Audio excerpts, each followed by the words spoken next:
2-0 na ang Barangay Ginebra matapos nilang tambakan ang Northport Batanguer sa kanilang second game ng semifinals best of 7 series.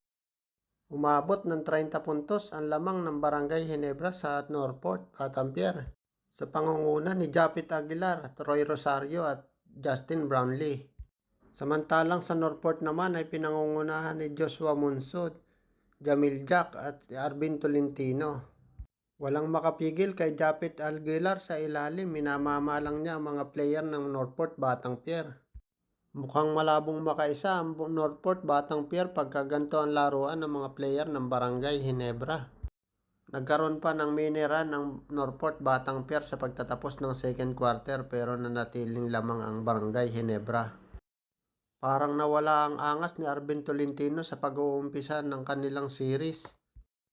Naglaro na rin si Jeremiah Gray ng Barangay Ginebra na nakatikada ng isang 3-point shot. Puro 3-point shot din ang binibitawan ni Justin Brownlee. Buhat malala ni Jamil Jack ang Northport Batanguer.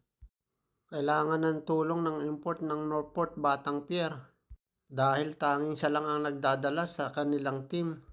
Sa pagtatapos ng third quarter, 67-93, 26 puntos ang lamang ng Barangay Ginebra.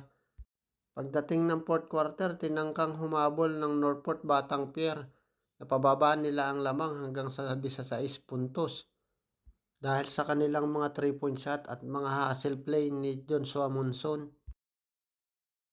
Dahil sa sobrang laki ng lamang ng Barangay Ginebra sa kanilang kupunan, di na nila nakaya pang habulin.